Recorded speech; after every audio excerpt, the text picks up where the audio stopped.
Querido Deus, muito obrigada por esse dia, muito obrigada por mais um sábado que se inicia. A gente tem a oportunidade de ouvir louvores a Ti e lembrar que mesmo em circunstâncias tão excepcionais, a gente se sente sozinho muitas vezes, o Senhor nos deu esse movimento para que a gente fizesse parte do Teu corpo, Senhor. A gente pede que o Senhor ilumine agora nossas mentes para a gente entender a mensagem que vai ser dada hoje, que é mais uma revisão, e que esse conhecimento possa se assentar cada vez mais na nossa mente, que a gente possa realmente prestar atenção, que o Santo Espírito nos ajude a realmente digerir isso e que nós façamos a nossa parte depois em casa, individualmente, para reforçar esses conhecimentos que são de valor eterno, Senhor. Que a gente pede que o Senhor nos abençoe mais uma vez, que o Santo Espírito esteja conosco, iluminando nossas mentes, nossos corações, nossas palavras. É isso que a gente pede no maravilhoso nome de Jesus. Amém.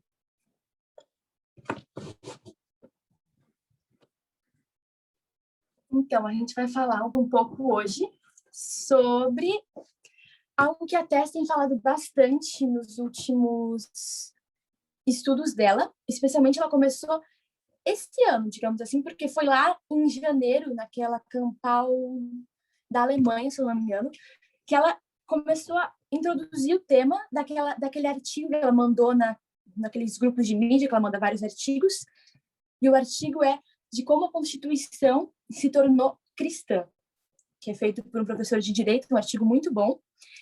E ela, desde então, ela tem falado bastante sobre esses temas. Ela tem falado bastante sobre, especialmente, 3 movimentos que esse artigo pontua, que são movimentos de direita protestante na história dos protestantes dos Estados Unidos.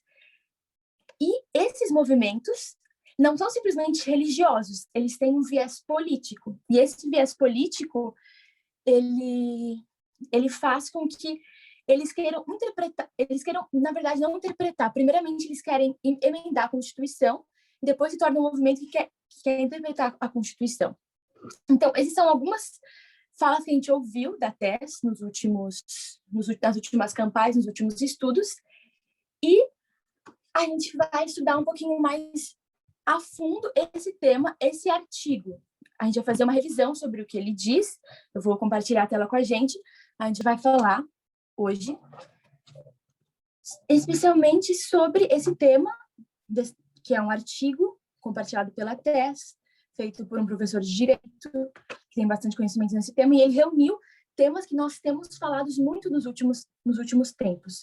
Porque nos últimos tempos, especialmente nos últimos 2 anos, né, quando houve o aumento da luz do clamor da meia-noite, quando houve uma sacudição no movimento, nós, como movimento, começamos a ficar alarmados, de alguma forma, com o conservadorismo e, assim, com a direita cristã. A gente começou a enxergar perigos na direita cristã.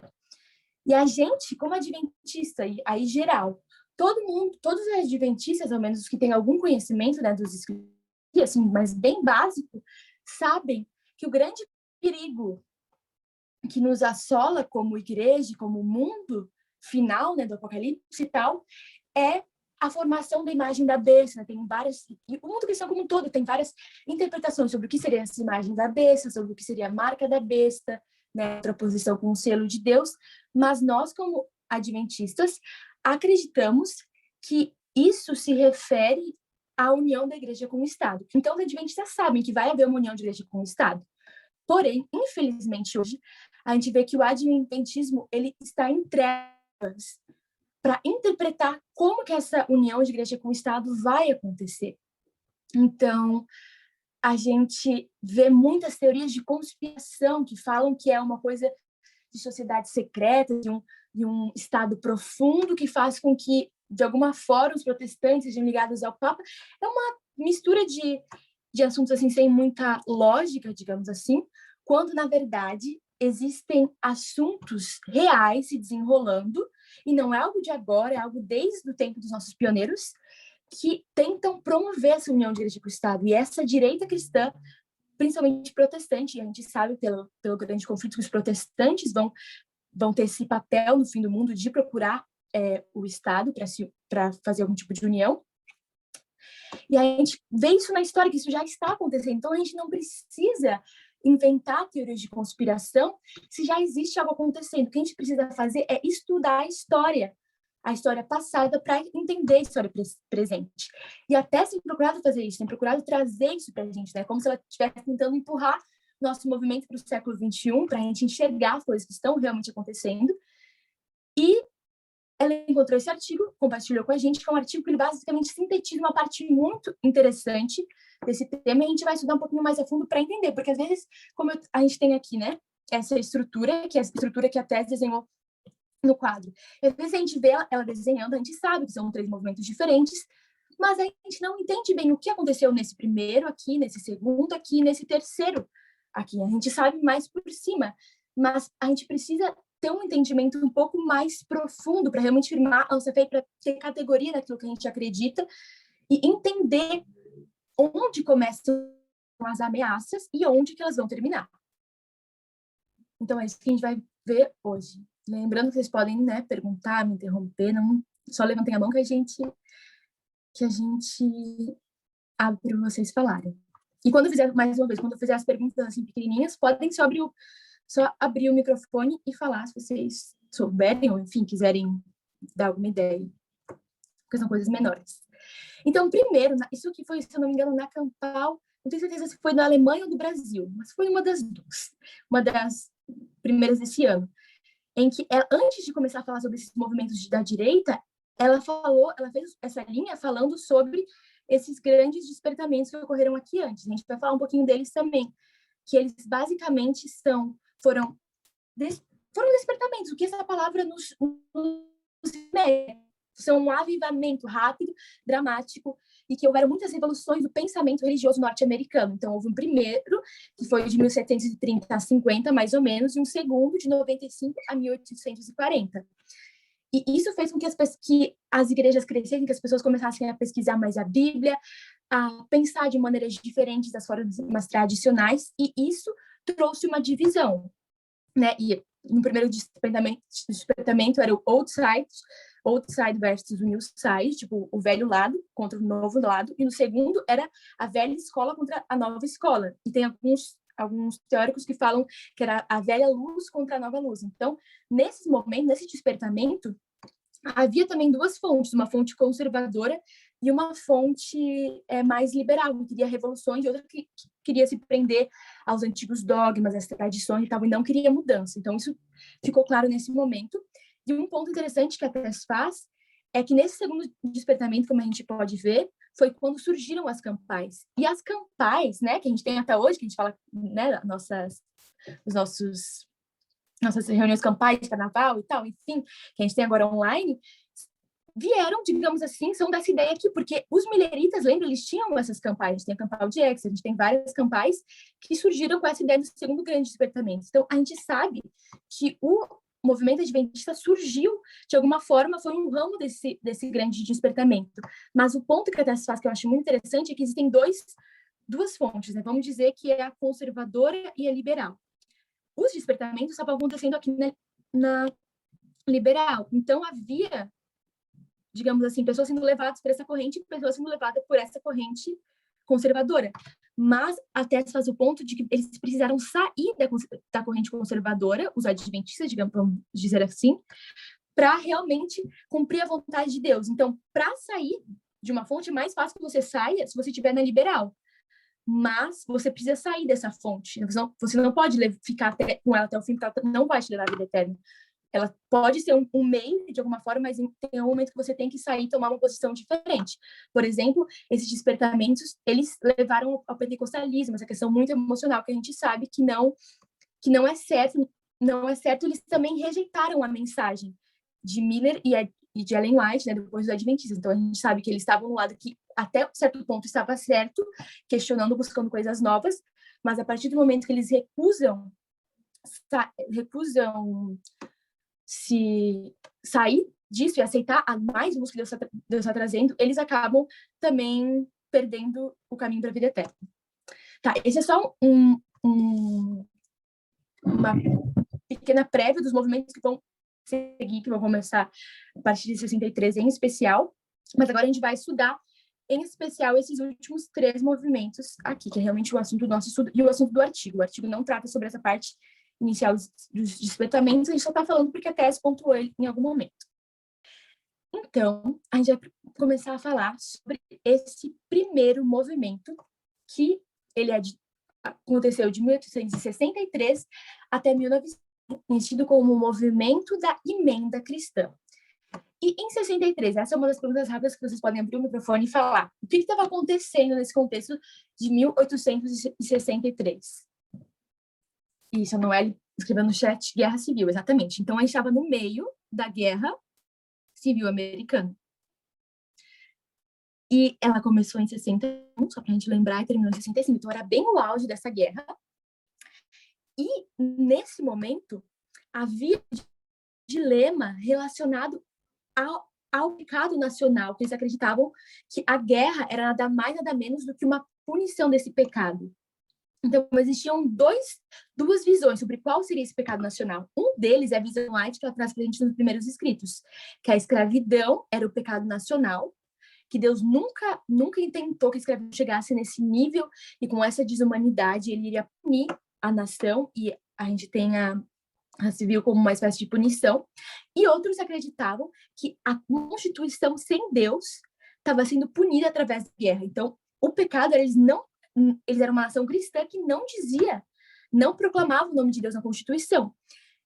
Havia pessoas no norte que acreditavam que a Constituição sem Deus que levava à escravidão, porque eles também não eram a favor da escravidão, mas eles acreditavam que a culpa de tudo era a Constituição sem Deus. Então, em fevereiro de 63, 11 denominações reunidas em Ohio se reuniram para discutir as implicações espirituais da guerra. E eles foram chamados de Covenanters, que a Tess falou um pouco sobre isso. E eles criam a Associação Nacional de Reforma, que a sigla em inglês é NRA, que ela propõe uma emenda do preâmbulo com o objetivo de expressar a devoção cristã na nação. Então, assim, eles estavam preocupados, estavam em meio a uma guerra, eles falavam, como que a gente vai solucionar isso? A gente precisa emendar a Constituição. Eles queriam emendar o preâmbulo, que é a parte que vem antes. Então, seria bem no início, bem como se fosse uma introdução, já colocando Deus no meio. E a gente pode ver como é forte essa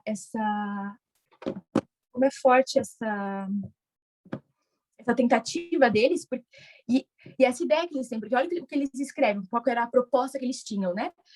A Constituição começaria assim, como ela começa, nós, o povo dos Estados Unidos, abre parênteses, reconhecendo humildemente Deus Todo-Poderoso como fonte de toda autoridade e poder no governo civil, o Senhor Jesus Cristo como governante entre as nações, sua vontade revelada como a lei suprema da terra, a fim de constituir um governo cristão, e continua, a fim de formar uma união mais perfeita e tal, como, né, seria. Então, a gente vê que era algo realmente muito forte, muito determinante, querendo colocar os valores cristãos e declarar claramente que a Constituição era cristã. Mas realmente parece meio absurdo, mas eles tentavam isso, eles tinham essa vontade, porém foi rejeitado, principalmente com o fim da guerra, apesar de ter alguns políticos abraçaram essa ideia, com o fim da guerra, e não tinha mais essa ideia de castigo divino e tal, porque ela já tinha acabado, eles rejeitam em 1865. Rejeitada em 65, então. Mas, apesar de ela ter sido rejeitada, o trabalho dessa Associação Nacional de Reforma, da NRA, não acabou. Então, eles continuam ganhando, digamos assim, espaço na mente das pessoas, né, dos cidadãos americanos. Então, a gente pode ver que eles continuam ganhando espaço, porque em 1872, como vocês veem aí, eles tinham 30 divisões locais dessa NRA. E em 74, tinham mais de 50 mil assinaturas a favor da emenda. Lembrando que a população não era tão grande como é hoje, então isso era um número bem significativo. E entre eles tinham senadores, tinham governadores, juízes e líderes religiosos de destaque que queriam emendar essa Constituição. E agora, como não tinha mais uma guerra civil, porque a gente tem que lembrar assim, começou porque eles falavam, nossa, estamos em guerra, tem algo espiritual aí. E eu acho que esse algo espiritual é porque nós, como nação cristã, não colocamos Deus na Constituição. não colocaram mesmo e a guerra acabou, então não dá para usar essa desculpa. Então temos que achar outra desculpa. Então começam a haver conflitos sobre o papel da religião nos Estados Unidos. E conflitos em relação aos juramentos religiosos em júris em governos estaduais, a obrigação da observância dominical e proibições a blasfêmias, como se existia uma série de coisas que eram consideradas blasfêmias contra Deus e eram proibidas, mas não eram nem coisas assim civis, digamos assim, eram coisas puramente morais numa moralidade cristã. Então isso começou a ser questionado, especialmente por algumas mudanças demográficas, mudanças na população. Começaram a aumentar alguns números dessa população que não eram protestantes, e isso foi considerado pelos protestantes como uma ameaça à cultura e os valores protestantes. Especialmente 3 grupos, e depois um quarto, o autor ele destaca que começaram a crescer. Não sei se vocês lembram, porque até falou isso várias vezes nos últimos estudos, mas eu vou dar mais um dia. Então, começou a haver o aumento no número dos católicos, começou a haver aumento do número dos judeus e dos adventistas, né? Que a gente sabe que eles começaram a pregar e tal, né? E esses grupos, eles queriam nada mais, nada menos que a liberdade religiosa. Mas isso era visto como uma ameaça pelo protestantismo. Assim, tinha mais um grupo também, mais um grupo que se uniu a essas pessoas, só que eles não eram religiosos, né, como católicos, judeus e adventistas. Eles são considerados, que até se fala sobre eles, os free thinkers. Não sei como escreve direito, mas vamos dizer que é assim. Os livres pensadores. Esses livres pensadores é uma, digamos assim, uma doutrina filosófica que existe até hoje, que eles, basicamente, eles acreditam que aquilo que acontece, as coisas que têm que ser seguidas pela população e tal, eles não querem seguir nada que não seja, que não venha através de métodos científicos, que não venha da razão. Então, eles rejeitam dogmas, tradições para determinar aquilo que eles devem fazer, aquilo que deve ser imposto para a sociedade. Eles acreditam que isso deve derivar da razão e da ciência. E, assim, esses grupos, os free thinkers, junto com católicos, judeus e adventistas que querem liberdade religiosa, e os free thinkers, apesar de não serem diretamente cristãos, eles também querem essa liberdade religiosa, eles são contra a leitura da Bíblia nas escolas, que, para esses cristãos protestantes de direita, é essencial ler a Bíblia para a moralidade e os valores americanos. Então, eles enxergam uma simples tentativa, uma simples busca, né, desses grupos que a gente estava falando, que começaram a surgir, de liberdade religiosa, eles veem que isso é uma guerra travada com o cristianismo. Até esse reverendo, que era o secretário-geral da NRA, ele fala que eles travavam uma guerra implacável contra todos os vestígios da religião nacional que ainda não eram deixados. Então, eles ficavam muito alarmados, acreditavam que era um alarme muito pessoal, um ataque muito pessoal. Assim, a gente consegue ver alguns padrões que eles tinham. Eles enxergavam que a oposição ao protestantismo na vida pública, que era aqueles juramentos, a leitura da Bíblia, a oração na sala de aula, aqueles que a gente comentou antes, eles consideravam que isso era diretamente um ataque à nação. E eles viam que essa guerra que eles enxergavam ser uma guerra contra o cristianismo era uma guerra, na verdade, contra a nação também, contra os Estados Unidos da América. Porque eles tinham essa ideia de que existia um protótipo americano. E esse protótipo americano era basicamente formado por três características, né? Daquelas pessoas que representavam os traços e os valores nacionais e realmente eram os verdadeiros americanos que precisavam ser protegidos. São basicamente pessoas nativas, os nativos, né? Brancos. E, por último, né, e mais assim relevante nesse período, que eles seriam cristãos. Então, esse era o cidadão que representava os valores nacionais. Qualquer guerra contra os valores desse protótipo era considerada uma guerra à nação. Então, qualquer guerra contra o cristianismo era uma guerra contra a nação.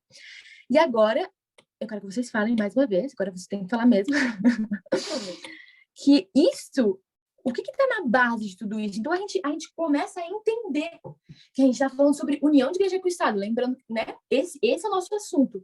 E o que está na base, qual é a estrutura que começa que vai começar a levar as pessoas a realmente buscarem essa união? O que desperta isso? Qual que é a base? Uma palavra. Lembrando que quando eles enxergam que uma guerra ao cristianismo é uma guerra à nação, qual que é a base disso? Uma coisa que até tem introduzida também nos últimos tempos. É uma palavra, uma das palavras que a gente diz que são, digamos, o pecado dessa geração, né? Qual seria essa palavra? O que está na base? Quando eu acredito que um ataque é minha religião, conservadorismo também, mas eu vou colocar aqui, moral. Isso tudo tá, digamos assim, no mesmo pacote. César, pode falar. Tem que ver com uma doutrina que estava se pregando naquele então, por parte do protestantismo, para manter esse tipo de moralidade cristã. Tem que ver com isso. É uma doutrina, então seria provavelmente o domingo, né? A controvérsia entre o sábado e o domingo. Sim. Mas o ponto que eu estou trazendo aqui, que na verdade é o ponto que o autor traz, o autor nem chega a comentar sobre o domingo, mas a gente vai falar um pouquinho sobre isso, que está dentro, é que, na verdade, o domingo ele é só uma forma, um meio, quando ele quer ser imposto na legislação, de proteger aquilo que eles têm como mais especial, que é a questão do cristianismo deles, desse cristianismo estar no cerne da nação. Então, eu vou colocar aqui que, na base desses temores e dessa tentativa de proteger o cristianismo e assim proteger a nação, está o nacionalismo.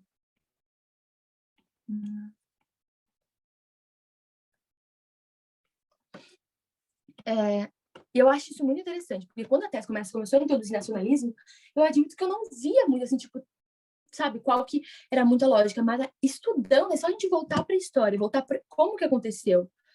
O que eles estavam tentando proteger não era simplesmente o cristianismo, porque senão eles estariam preocupados com o cristianismo representado pelos adventistas, pelos católicos, que também eram cristãos, mas era o cristianismo como centro, como a identidade da nação. Então, na identidade nacional, era como se fosse o centro, a parte mais importante estava se referindo ao cristianismo. Então, realmente era uma crença que eles sustentavam. Então, a gente vê que realmente essas tentativas de união de igreja com o Estado, elas começam com o nacionalismo, com a minha tentativa, né? A gente sabe que quem dá os primeiros passos em direção a isso é os Estados Unidos, né? A terra gloriosa de hoje em dia. E nessa perspectiva de a minha religião está sendo atacada, mas não só a minha religião é o centro da nação. Então, a minha religião é atacada, a minha nação é atacada. Então, esse tipo de temores leva a essa busca de união da igreja com o Estado. Já é uma visão, já que faz os dois muito unidos, né? Eles acreditavam, esse textinho que eu deixei aqui, que a história cristã da América tinha uma lição crucial, que a nação devia se rededicar à sua fé cristã, colocando uma expressão dessa fé permanentemente no documento que encarna a identidade da nação. E isso é a Constituição. Ou seja, eles acreditavam, eles recontavam toda a história americana, desde, né, que os exploradores chegaram, né, os colonizadores chegaram, e como eles eram colonizadores cristãos, muitos fugindo da perseguição, eles falavam que por conta disso, eles fundaram uma nação cristã. Então, para a nação dar certo, a gente precisa reafirmar isso através de uma emenda à Constituição. E eles tinham essa ideia de que a Constituição não só refletia a identidade nacional, mas também moldava. Por exemplo, vamos dizer que a gente tem um espelho aqui no meio, né? Eles raciocinavam assim, se o povo é cristão, a gente precisa de uma Constituição cristã. E sendo assim, o povo cristão, o povo faz uma Constituição cristã e a Constituição cristã ajuda a fazer com que o povo permaneça sendo cristão. Já eles também acreditavam que se tinha uma Constituição sem Deus, o povo como ele também se molda, como diz aqui essa citação que está ali em cima, como ele também se molda pela Constituição, o povo ele ia acabar ficando também sem Deus. E um povo sem Deus também conseguiria legitimando uma nação sem Deus. Então, por conta desse dilema, eles ficavam muito preocupados, porque eles acreditavam que se a gente permanecer com uma Constituição sem Deus, a nossa nação também vai entrar para o secularismo e vai causar ruína nacional. Mas, nesse período, havia pessoas que se opunham à emenda. E, nesse período, os adventistas, eles faziam o papel que eles deveriam fazer, se opondo a essa emenda. Tanto que tem aí um trechinho de uma revista adventista, que é a Sentinela Americana, que diz que eles não acreditavam que essa seja uma nação cristã e nenhuma emenda na sua Constituição Nacional a tornará tal. A emenda conflita com os princípios de igualdade. Ou seja, nessa época, a igreja estava prezando pela igualdade, estava atenta com o que estava acontecendo, estava vendo coisas reais, se levantando e estava se opondo a isso. Depois a gente tem um texto de um livre pensador que diz que quando eles falam sobre direitos iguais para todos, não é para todos os homens brancos, nem para os cristãos, nem sequer para os deístas, mas para todos, sem fazer distinção. Aí, quando a gente segue nessa história, eu botei aqui o que aconteceu nesse período, né, de 63 a 1900, que não está no artigo, mas a gente sabe que aconteceu, a gente sabe que faz parte de toda essa tentativa de emendar a Constituição para exprimir valores cristãos. É um projeto de lei do senador Blair, e esse é o projeto de lei, como o César tinha pontuado ali antes, de lei dominical. Então, esse projeto de lei é com esse intuito de colocar um dia na semana de adoração a Deus que fosse para as práticas religiosas, e assim eles estariam em paz de Deus, e assim toda a nação estaria sob a bandeira do cristianismo, estaria, digamos assim, preservada de alguma forma, mas isso foi rejeitado. E a gente sabe que por auxílio de alguma forma e levante de A.T. Jones, que foi um pioneiro adventista, né? Então tá. Só que o que aconteceu agora em seguida? Isso foi 88, né? Mas em 92, o artigo traz pra gente que houve uma declaração, não uma decisão da Suprema Corte nos Estados Unidos, que declara a Constituição como que os Estados Unidos é uma nação cristã. Não houve influência da NRA, mas ela super fica feliz e comemora e tal, e é apoiada na mesma lógica, que os Estados Unidos ele tem uma história cristã, e como ele tem essa história cristã, né, essa herança cristã é uma herança nacional, então por isso é uma nação cristã. A Suprema Corte não estava debatendo sobre esse tema, não era um dilema em relação a isso, mas ele estava resolvendo outras questões, e no meio da resolução dessas outras questões, eles acabam declarando que os Estados Unidos é uma nação cristã, e isso é muito comemorado por esses grupos de direita. Mas... E daí tem uma citação que eu coloquei ali do lado, que é do artigo. Geralmente essas citações que eu estou colocando são todas do artigo. Que eles conseguiram pelo tribunal que não haviam conseguido através do processo político. E apesar de que o movimento falhou em decretar uma emenda, consegue reconhecer o objetivo maior deles através de um processo legal, né, que foi o que aconteceu na Suprema Corte. Mas com esse processo faz com que esse movimento, de alguma forma, nesse período, perca alguma força, ao menos nessa configuração. Porque aumentam as pessoas que começam... Na verdade, as pessoas começam a enxergar a Constituição como já sendo cristã. Então, é aí que essa visão começa a surgir. Não se firma ainda, mas começa a surgir. E as pessoas começam a achar que na verdade, não é que a Constituição não seja sem Deus, ela já é cristã, precisa de uma emenda. E também aumenta uma tendência pelo pluralismo religioso, que isso vem, né, das religiões que estão crescendo e tal, e de outros políticos que não suportam essa visão de direita extrema. Então, esse foi o primeiro movimento, que a gente vai, no final, dar uma relembradinha nele, mas, basicamente, essas foram tentativas que foi um movimento de falha. O segundo movimento é um movimento dos anos 40 aos anos 50, mais ou menos, né? Por volta deles. E agora há uma mudança. Eles não querem mais falar uma herança cristã protestante. Agora, qual que é o termo que eles usam? Você falou sobre isso recentemente. Então, qual que é o termo que eles usam agora? Antes eles queriam não expor, mas impor essa herança cristã protestante, falar que ela era muito, muito importante, por isso eles ignoravam os adventistas, achavam que os judeus eram uma ameaça, achavam que os católicos eram uma ameaça. Agora, há uma mudança. Nesses anos, é como que se surge o que a gente chama de nacionalismo judaico-cristão.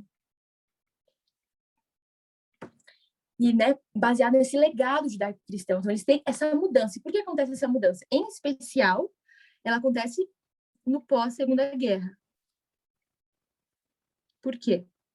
Especialmente porque os judeus estavam sendo perseguidos pelos fascistas e pelos nazistas e tal. Então, foi uma forma de acolher esses judeus, de dizer que o legado deles, a história deles também importava, né? De não se alinhar com essa visão fascista e nazista, e também porque os fascistas, muitas organizações fascistas se intitulavam cristãos. Então, para se opor aos fascistas, eles se diziam judaico-cristãos, era como se fosse o outro lado, né? O lado, assim, oposto aos fascistas. E lembrando que os Estados Unidos, ele se opôs na guerra contra eles. Então, ficou esse legado judaico-cristão. Então, os judeus não eram mais uma ameaça, os adventistas também não eram mais uma ameaça, porque agora é uma visão mais ampla, né? E os adventistas não estão mais se opondo nesse ambiente aqui. E isso inclui a era Eisenhower, que foi um presidente dos Estados Unidos, que governou de 53 a 61, e que ele era, se não me engano, presbiteriano, e ele assumiu a presidência dizendo que ele sabia que tinha sido eleito, e uma das razões era para governar o país espiritualmente. E isso é uma declaração bem direta, né? Ele estava se sentindo basicamente Davi ali querendo ser ungido por Deus como se estivesse governando uma nação teocrata, né? Enfim. E nesse período houve o reconhecimento legal de que a devoção religiosa era fundamental para a identidade da nação. E houveram especialmente 2 acontecimentos que ajudaram nesse processo, que foi o lema nacional, que se tornou In God We Trust, né? Em Deus confiamos, se tornou um lema nacional, e foi colocado, impresso nas notas e tal, e também o juramento de fidelidade sobre Deus, under God, foi colocado ao juramento de fidelidade, né, da bandeira e tal. Então, essas 2 coisas foram adicionadas, e foram projetos nesse período, foram passados, e eles continuam valendo, continuam em voga até hoje. E agora eles têm uma nova ameaça, porque já que eles não são mais ameaçados pelos católicos, pelos judeus, pelos adventistas, como eles se sentiam antes, a nova ameaça que surge, é uma ameaça bem aqui linkadinha com pós-Segunda Guerra, é o comunismo.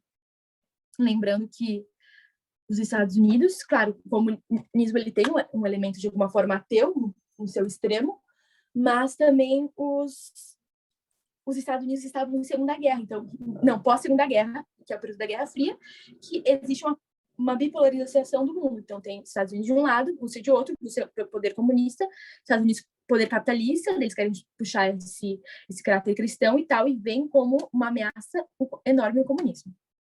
Aí a gente consegue ver uns passos que acontecem nessas 3 histórias. Primeiro, começa com uma ameaça eles sentem, né, os cristãos conservadores de direita, sentem uma ameaça ao protótipo americano. Essa ameaça é vista como um ataque nacional e eles tentam proteger a identidade da nação de alguma forma, e eles ainda, nesse segundo movimento, tentam uma emenda constitucional. Então, quais são essas ameaças? Como elas foram vistas nesse momento? Elas são vistas, as ameaças nesse período, né, que a gente está falando de 1940 a 50, são as decisões da Suprema Corte, que houve um caso, Angels versus Retail, que a oração, eles queriam impor a oração não denominacional para escolas públicas em Nova York, mas foi derrubada pela Suprema Corte. Em outro lugar, num distrito escolar, na Pensilvânia versus Chen, eles queriam ter a leitura da Bíblia obrigatória nas escolas pela manhã, assim, no início da vida, digamos assim, escolar, do dia escolar. Mas isso também foi derrubado. Então, eles viram isso de uma maneira muito alarmada. E isso, para eles, foi um ataque à essência judaico-cristã da nação. E o Billy Graham que é aquele pregador, né, protestante, que está nessa história e está no lado dessa direita e está ajudando a promover essas ideias que a gente sabe que são extremistas, tem falas em relação a isso, em relação a esse caso, o primeiro que a gente citou sobre a oração não denominacional, ele fala que foi mais um passo em direção ao secularismo nos Estados Unidos, então eles ficaram realmente muito preocupados com essa situação. E, gente, agora para vocês, mais uma vez, vocês estão muito quietinhos, eles acreditavam que isso era uma conspiração de algum grupo. Que grupo eles achavam que era uma conspiração? Parece hoje, gente. Alguém tem algum palpite? Quem vocês acham que eles acreditavam que estava conspirando? Eles poderiam olhar e falar, não, gente, isso é alguém procurando liberdade religiosa, tá tudo bem. A gente acredita que tem que ter oração nas escolas, e essas pessoas estão querendo liberdade religiosa, a gente não concorda, mas eles não acreditavam nisso. Podiam acreditar no óbvio e discordar, né? Mas eles acreditavam que isso era uma conspiração, como a gente vê, se identifica hoje, comunista, né? Que essa era isso aí. Obrigada, João. Eles acreditam que esse era o problema do momento, né? Que esse era a grande ameaça que estava, né, querendo destruir a fé religiosa, que era característica da América. Mas não, eles estavam em Guerra Fria. Então, eles pensavam, nossa, como eles vão destruir a América? Eles não vão mandar uma bomba atômica, eles vão destruir a fé religiosa, que é a característica da América, e aí a América vai se destruir por si só. Então, eles tinham essa visão conspiratória, e uma coisa muito importante, geralmente, essa ala da direita, né, que tem esses intentos, ela tem um viés conspiratório para sustentar a sua visão de mundo e os seus temores. E essa é uma das conspirações, né, de achar que os comunistas que estavam tentando promover liberdade religiosa nos Estados Unidos, né, que na verdade eles viam como destruir a fé da América. E para isso eles queriam impor, então, uma emenda da oração escolar. Então, aquela Associação Nacional dos Evangélicos é uma outra, não é a NRA, essa é uma outra, a Nacional dos Evangélicos, mas tem a mesma visão de mundo conservadora, eles apoiam, porém, o Conselho Nacional das Igrejas, os batistas, os adventistas, os episcopais e os quáqueres, eles se opõem. Então, por isso, graças a Deus, essa tentativa também foi rejeitada, né, de emenda da Constituição. Eu acho que é basicamente isso. Acho que pode passar para o próximo. E agora vamos para o último e final movimento que aconteceu nos Estados Unidos, que não só aconteceu, mas está acontecendo hoje. Então, ele começou em 79, como a gente pode ver aqui, mas ele está caminhando até o fim. Então, ele é uma coisa presente ainda hoje. E eles são intitulados como a nova direita cristã e o nacionalismo constitucional. E agora, quem são esse grupo? Eles são basicamente cristãos, evangélicos, fundamentalistas e pentecostais. A Tess, ela tem dito que os evangélicos hoje tentam não usar mais esse termo pentecostais. Pentecostais não, perdão, fundamentalistas, porque ganhou uma conotação negativa. Então, eles usam evangélicos, mas a gente sabe que eles são evangélicos, são fundamentalistas e são pentecostais. E eles são associados a 3 figuras em especial, mas que têm seus discípulos, até porque os outros primeiros já morreram, que é o Jerry Falwell, o Pat Robertson, não sei esses nomes, e o James Dobson. E eles formaram 3 grupos, respectivamente, que é da maioria moral, da coalizão cristã, do foco na família, com o objetivo, que a gente já conhece bem, que é uma organização política mesmo, para lutar contra o aborto, o feminismo, os direitos LGBT, a pornografia e o rock and roll. Essas pessoas têm até realmente falas muito extremistas.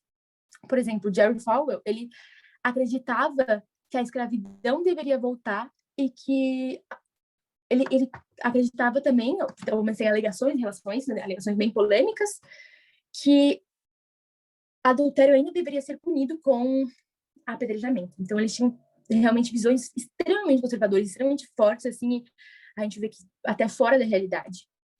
E apesar de Jerry Falwell, esses 2 primeiros estarem mortos, eles deixaram, tanto o Jerry Falwell tem um filho, que também segue o mesmo caminho do pai, mas também outros pregadores que sustentam essa mesma visão de mundo. Mas uma coisa que é interessante sobre essa declaração de que Jerry Falwell queria voltar, né, com a escravidão, queria apedrejar pessoas adúlteras.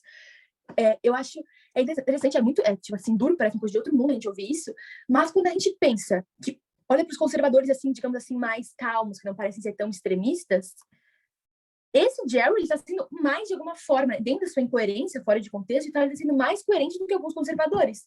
Porque alguns conservadores, né, dizem que a Bíblia é a única regra de fé, aí eles querem ainda, em 2021, dizer que a mulher deve ser submissa ao homem, baseado num texto lá de Paulo, de Efésios 5. Mas eles ignoram que em Efésios 6, Paulo fala que os servos têm que ser submissos aos seus senhores. Então, Jerry Falwell já não fazia isso. Ele pegava tudo e falava, não, realmente, a mulher tem que ser submissa e o escravo tem que ser submisso. Então, ele realmente era fiel à visão de mundo e a leitura dele da Bíblia sem contexto nenhum e sem metodologia. Então, ele, de alguma forma, ele era coerente, ainda que dentro de muitas incoerências, se vocês me entendem. Diferente de muitos conservadores hoje, que eles tentam pegar só aquilo que eles querem e defender, sendo que tem um monte de coisa que eles não compram da Bíblia e que estariam no mesmo patamar daquilo que eles defendem. Então, tá, agora a gente vai ver como tá a visão deles da Constituição. Eles têm uma nova visão. Agora, eles não acreditam mais que a Constituição é um documento sem deuses. Isso já deu errado 2 vezes, então eles não vão continuar nessa. Agora, a crença deles é que a Constituição, na verdade verdadeira, é um documento, acima de tudo, cristão. Então, já é cristão. E agora, ele foi destinado, quando ele foi escrito lá para os nossos antepassados, para governar um país cristão. Então, eles nem precisavam botar Deus declaradamente, porque já estava, né, em tudo já havia a proeminência do cristianismo, então só ia continuar se propagando. E eles têm um novo meio para constituir o objetivo final deles.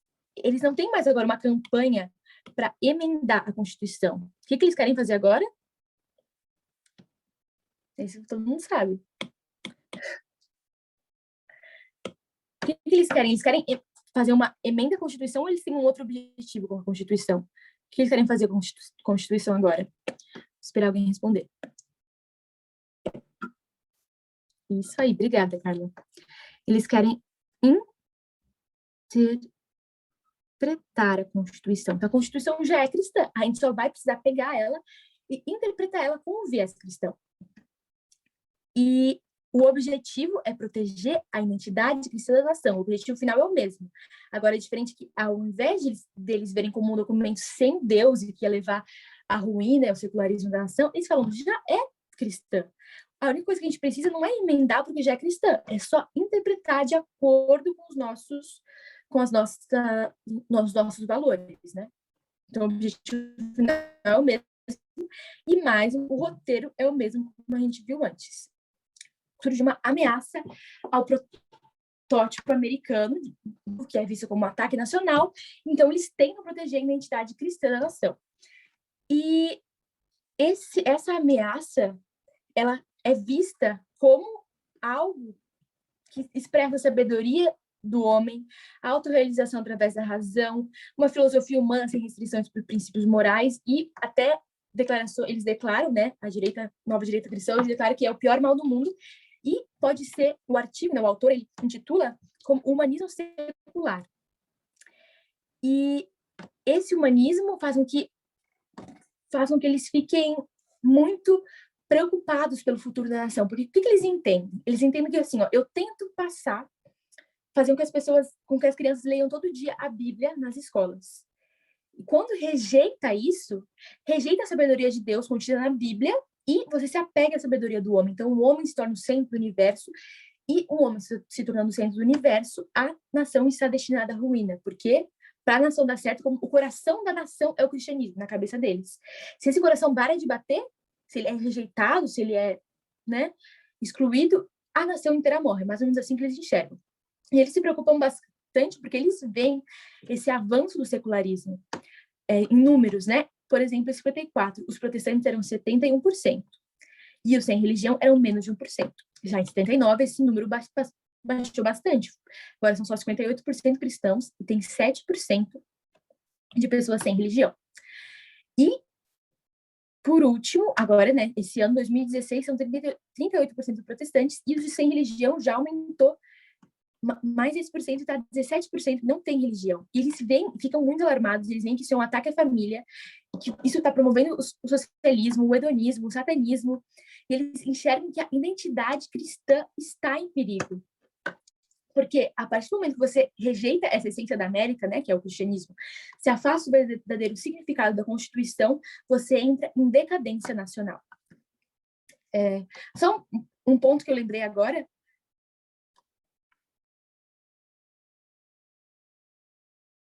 Um ponto que eu lembrei agora é que a gente está falando sobre esses temas e parece uma coisa mais distante, aconteceu lá nos décadas de 90 e tal, mas a gente tem esses descendentes, digamos assim, trabalhando ativamente. Por exemplo, o filho do Jerry Falwell, o Jerry Falwell Jr., na pandemia, ele começou a espalhar teorias de conspiração. Ele era presidente daquela da Universidade Liberty, nos Estados Unidos, e ele queria fazer com que os alunos continuassem indo para as aulas, mesmo em meio à pandemia, dizendo que era tudo uma tentativa de quebrar o governo para acabar com o Trump, então eles continuam apoiando o Trump. Aqui, o movimento de Jerry Falwell foi essencial para a presidência de Reagan, depois para a presidência de George Bush, se não me engano. E a gente sabe que essas mesmas lideranças protestantes ainda são pessoas diferentes, mas nessa mesma linha de raciocínio, foram essenciais para que o Trump estivesse no poder. E ainda que o Biden ganhou, a gente tem que ter noção de que eu acho que 48% da população americana, dos que votaram, ao menos votaram pelo Trump. Então, são milhões e milhões de pessoas que têm essa visão, que têm esse raciocínio e que querem prezar por isso também e que apoiam essa visão de mundo levantada por esses líderes, né? Então, eles veem essa identidade que está em perigo, e agora o que eles vão fazer? Eles vão ver a Constituição como uma expressão central da identidade cristã, e ela só precisa ser interpretada pelas pessoas certas para que elas favoreçam esses princípios cristãos. Aqui eu botei algumas declarações dessas pessoas desse movimento agora da nova direita cristã, que eles acreditam que a Constituição foi concebida para perpetuar uma ordem cristã, deve ser interpretada no âmbito da compreensão do cristianismo, e que nossa grande nação foi fundada por homens divinos, sob princípios divinos, para ser uma nação cristã, e que o verdadeiro significado da Constituição repousa diretamente sobre a Bíblia. Ou seja, são declarações muito fortes e muito extremistas que ignoram uma parcela significativa da população e que deixam elas à mercê e que requerem algo que é muito, muito forte e até mesmo, a gente pode dizer, teocrático, né?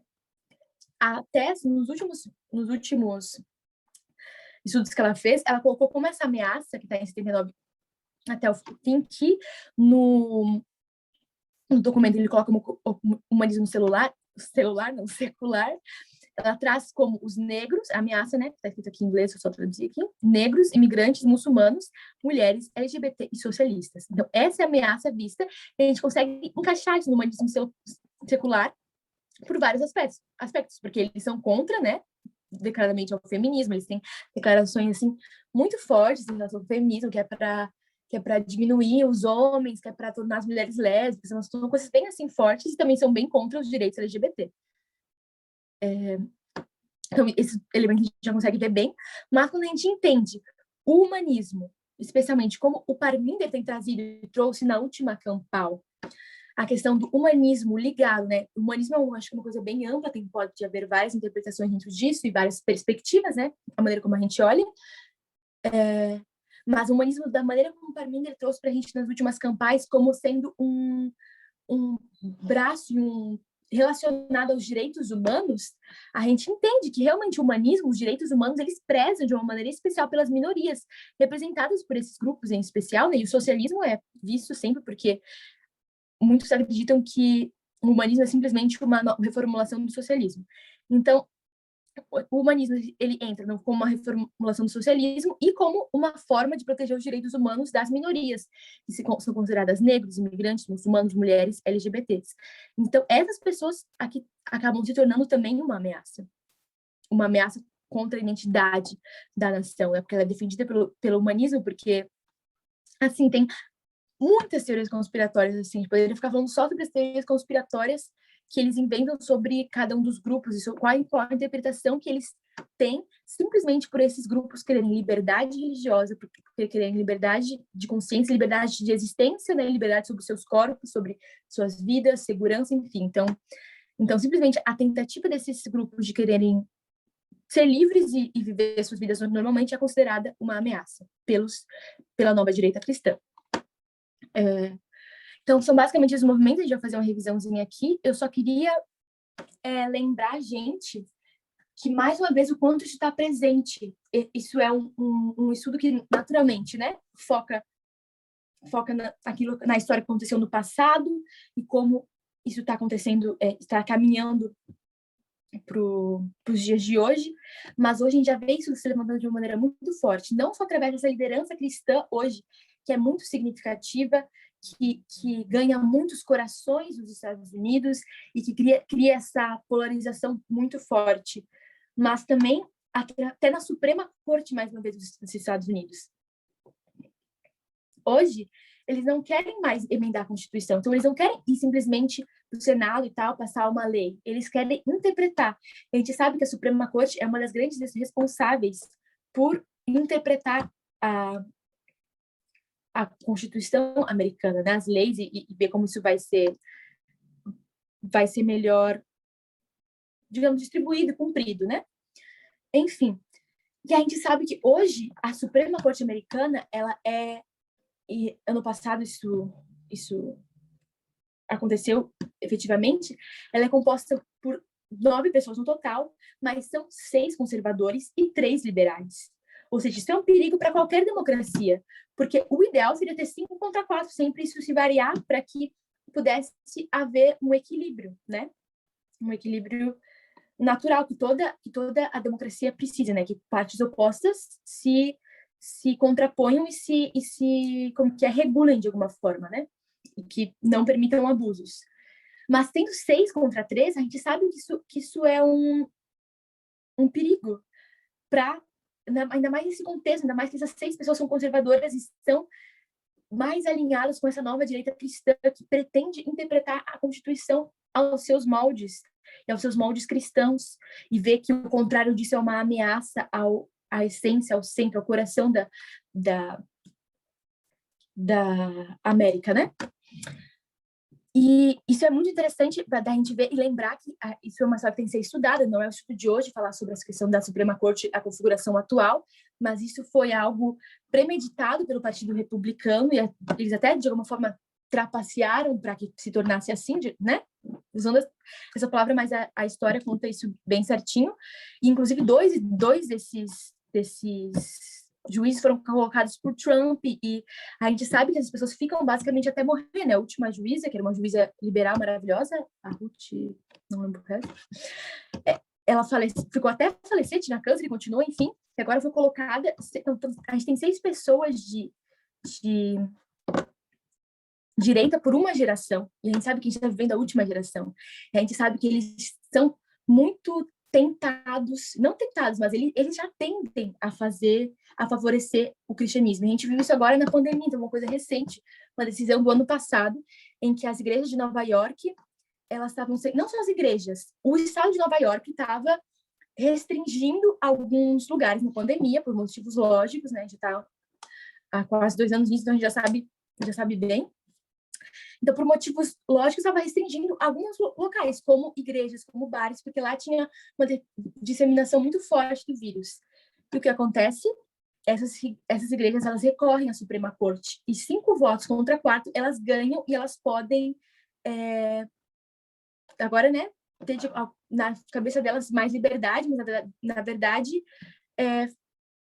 se reunir de modo que seja que traga um prejuízo para a nação em termos de saúde pública, em termos do espalhamento dessa doença, né? Então, mesmo que tivesse a ciência falando que não seria bom as igrejas estarem abertas, assim como os bares, não era isolado para as igrejas, era para vários ambientes, eles acreditavam que isso era uma ameaça, que isso estava restringindo a liberdade de consciência. Teve até esses juízes conservadores, eles falavam que isso era restringir a liberdade de culto, quando, na verdade, poderiam haver culto, como a gente está tendo culto agora online, e isso não impede nenhum, mas seria, na verdade, para proteger os próprios crentes, né?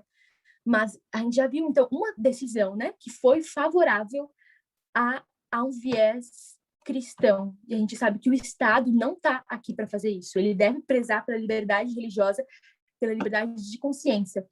Mas isso não deve estar acima de prezar pela vida, né, e pela segurança da sociedade. Então, são duas coisas que andam juntas. Assim, uma coisa não deve oprimir a outra, enfim. Então, isso foi só um assunto. A gente sabe que isso vai se tornar mais recorrente. A gente sabe e que vão ser assuntos relacionados a isso, porque é isso que eles estão se sentindo ameaçados. Então, eles vão tentar reagir em relação a esses assuntos de igualdade que a gente está falando, né? Enfim. Agora a gente vai fazer uma pequena revisão, como é bastante conteúdo.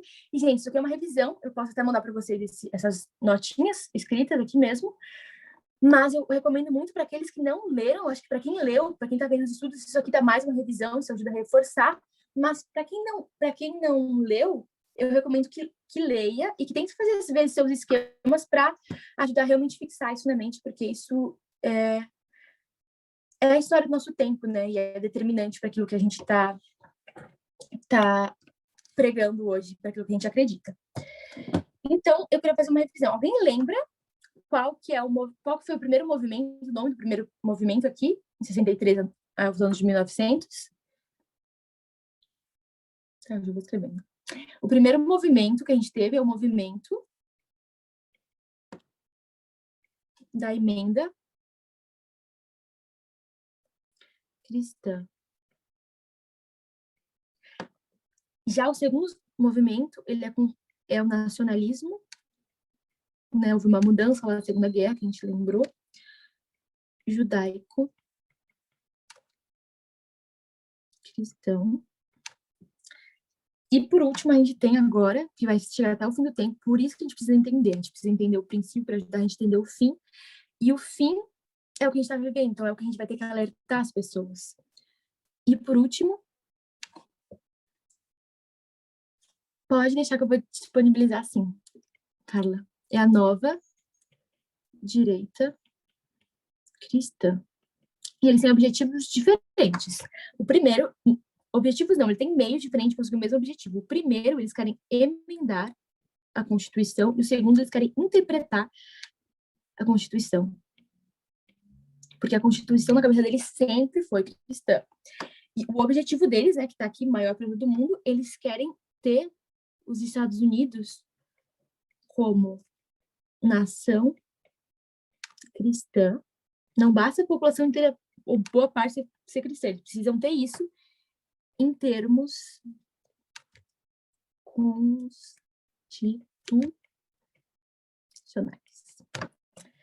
Ou seja, o que eles querem? Tanto o movimento da emenda cristã quanto o nacionalismo judaico e a nova direita cristã, eles querem que os Estados Unidos sejam declarados como nação cristã pela Constituição, seja emendando ela, os dois mesmos movimentos, ou interpretando. Isso aqui também ajuda a gente a ver um padrão que a gente consegue enxergar, que aqui é uma história de falha, aqui é uma história de falha, e a última história é uma história de sucesso. Então, a gente sabe que eles vão conseguir interpretar, eles vão conseguir levantar essa imagem da besta, unindo a igreja com o Estado. E o nosso objetivo aqui não é simplesmente saber essa história que é bonita, eu tenho muito conhecimento agora. O objetivo disso aqui é a gente entender as coisas que vão acontecer e estar pronto para alertar as pessoas, não deixar que as pessoas sejam enganadas, porque tem uma roupagem bonita. As pessoas de direita conservadora acreditam realmente que elas estão protegendo a família, os valores e a moral cristã, quando na verdade elas estão totalmente contra a vontade de Deus, e a gente sabe, né, adorando, sendo idólatras, adorando o Toroátrio, adorando até Satanás. Então, esse dilema todo que a gente viu hoje, esse documento, é sobre uma tentativa de identificar uma essência nacional e impor por meio de reivindicações constitucionais, perdão. Isso não é exclusivo dos cristãos. Tem outros movimentos que tentam isso. Movimentos liberalistas, por exemplo, que dizem que só o liberalismo é o cerne da nação, e se a gente deixar o liberalismo, a gente vai estar caindo em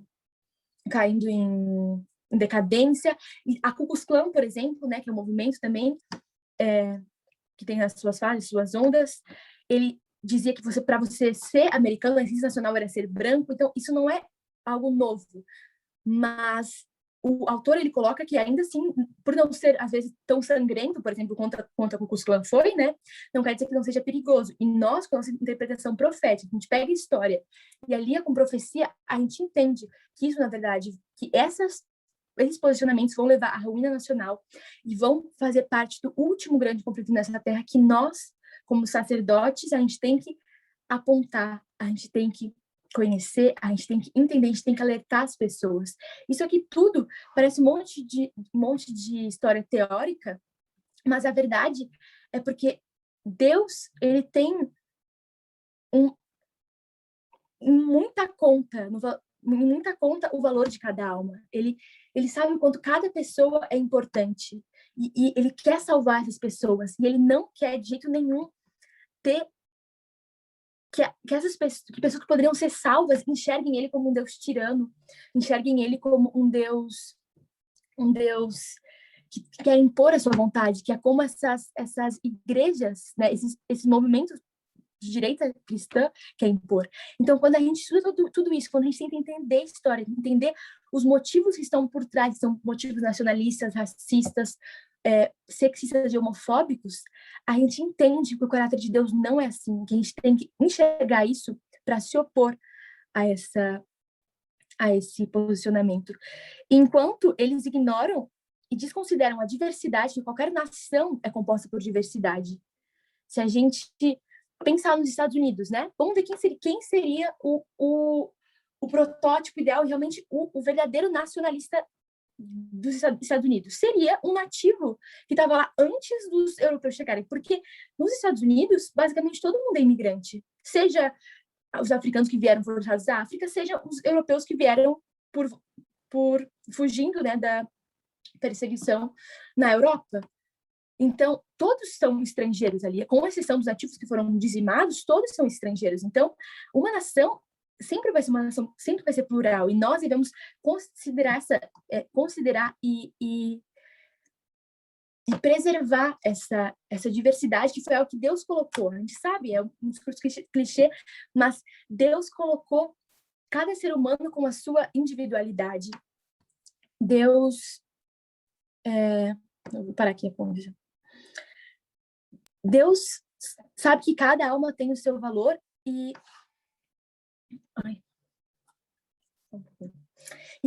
cada alma tem o seu valor, porque cada alma ela expressa uma parte diferente do caráter de Deus. A gente se complementa. Por que quando a gente forma um corpo, né? Porque tem essa parábola de que o corpo de crentes forma quem é Cristo.